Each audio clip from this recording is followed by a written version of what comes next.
The sound is deafening. The roar of 700 Sherman tanks chewing up the soil of France. August 1944. The breakout from Normandy is a success, a spectacular success. The German lines have shattered, and the Allied war machine is finally unleashed, a steel fist punching deep into enemy territory. Then, a cough, a sputter, and silence. The silence spreads from one tank to the next, one armored column to another. The fastest, most powerful army on the planet grinds to a halt, not because of an enemy ambush, not because of a brilliant counterattack, but because of this: an empty fuel gauge. In his field headquarters, General George S. Patton, the most aggressive, relentless commander in the entire U.S. Army, is told he cannot advance. His Third Army, at the peak of its attack, is consuming 700,000 gallons of gasoline per day. To put that in perspective, that's enough fuel to drive a Ford F-150 from New York to Los Angeles and back again. Over 300 times, every single day. And now the supply has run dry. The tip of the spear that was supposed to end the war had just run out of gas. This wasn't just a delay, it was a potential catastrophe. The Allied advance had been so fast, so successful, that it had outrun its own supply lines. The French railway system, a predictable lifeline for any army, was a twisted wreck, ironically, thanks to Allied bombers who had spent months destroying it to prevent the Germans from using it. The ports were in ruins. Everything the army needed, every bullet, every can of rations, every pint of blood, every gallon of gasoline, was sitting in massive, useless piles on the beaches of Normandy, over 400 miles away. Meanwhile, on the front lines, the greatest offensive in modern history was starving to death. Every day they waited, the German army had time to regroup, to dig in, to turn the French countryside into a graveyard. The engineers said it would take months to repair the rails. But the Allies didn't have months. They had days, maybe hours. The army had a choice: wait for the engineers to rebuild the railroads and lose the war, or bet everything on a ridiculous idea, born in the mind of a man who thought less like a general and more like a trucker. That man's name was Colonel Loren Little Kaiser. He was a transportation officer, not a battlefield strategist. His world was clipboards, timetables, and logistics. And in the final days of August 1944, he and his team were given an impossible task: invent a new supply system from scratch. And they had just 36 hours to do it. The chaos in the headquarters was unimaginable. Maps were spread across every table. Phones rang off the hook. Men shouted themselves hoarse, burning through packs of cigarettes. They didn't need a minor improvement. They needed a miracle. And then, out of the chaos, came the idea. It was so simple, it was radical. If the railroads were gone, they would become the railroad, using trucks. Thousands of them. Here's how it would work. They would designate 2 main roads going from the beaches to the front, and they would close them to everyone. No civilian traffic, no other military vehicles. Nothing. One road would be a one-way street heading north, packed with trucks full of supplies.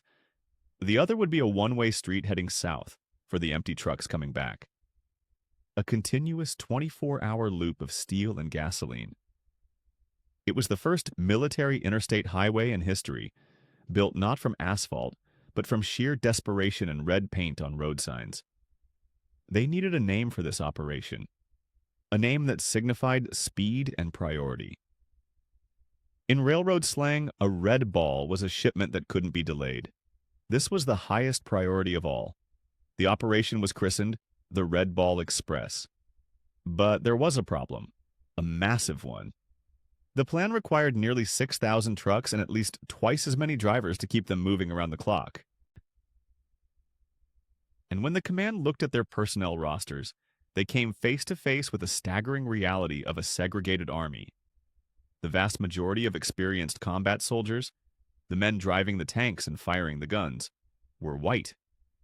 Most African American soldiers were relegated to service units. They built bridges, cooked meals, loaded cargo. They were deemed unfit for frontline duty. And now a stunning irony. The military's own numbers showed that roughly 75% of all available truck drivers were black. The men who weren't trusted with a rifle were now being handed the keys to the entire Allied invasion. The plan was drawn on a map. The trucks stood with full tanks, but now everything depended on the men who were about to drive on roads where death waited not only from German snipers, but from the simple act of falling asleep.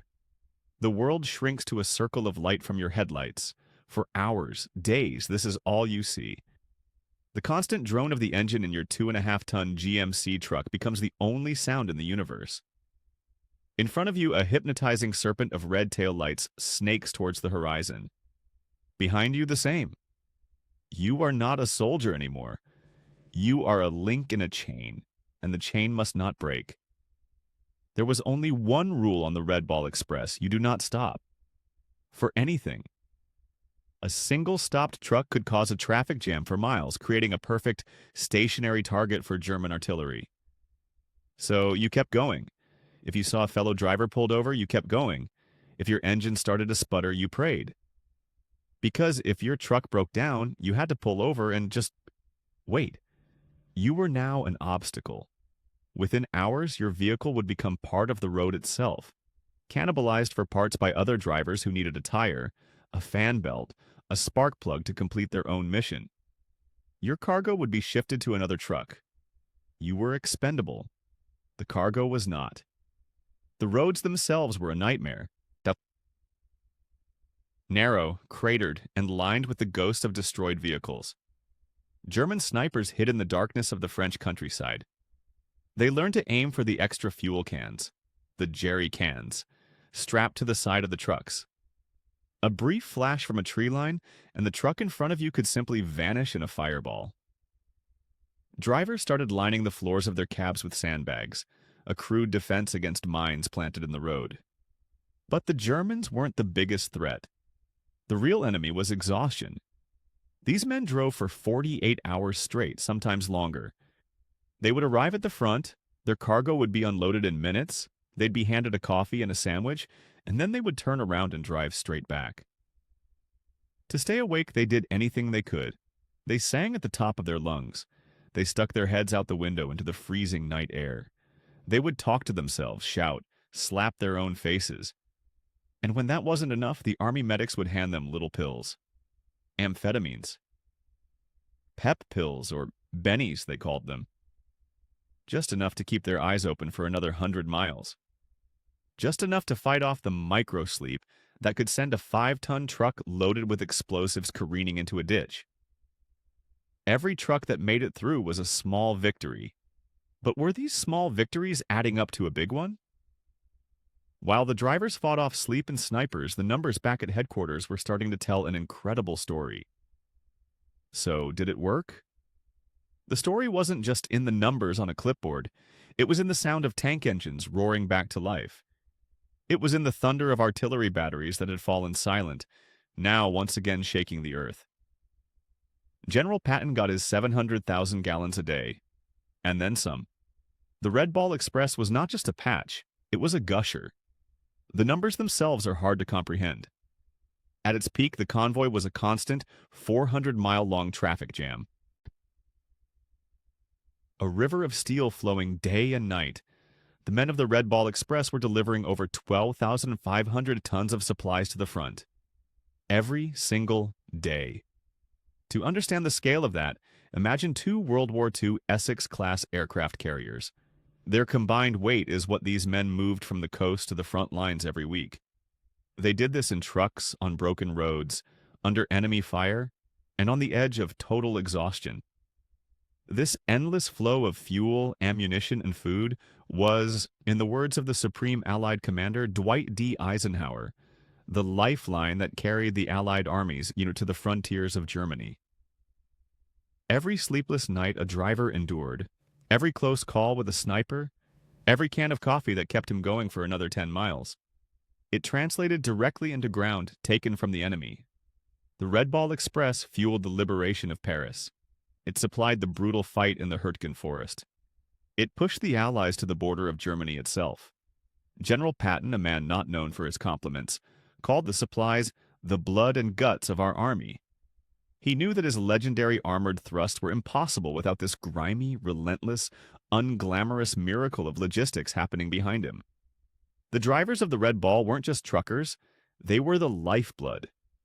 For 82 days, the Red Ball Express was the beating heart of the United States Army in Europe. It defied all expectations. It saved the Allied advance and shortened the war. And as soon as the ports were cleared and the railways were repaired, its services were no longer needed. It was disbanded almost as quickly as it had been created, and its heroes, they were simply forgotten. There was no victory parade for the Red Ball Express. There were no medals struck for its drivers.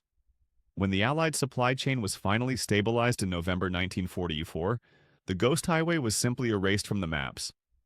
The Red Ball signs were taken down. The order was rescinded.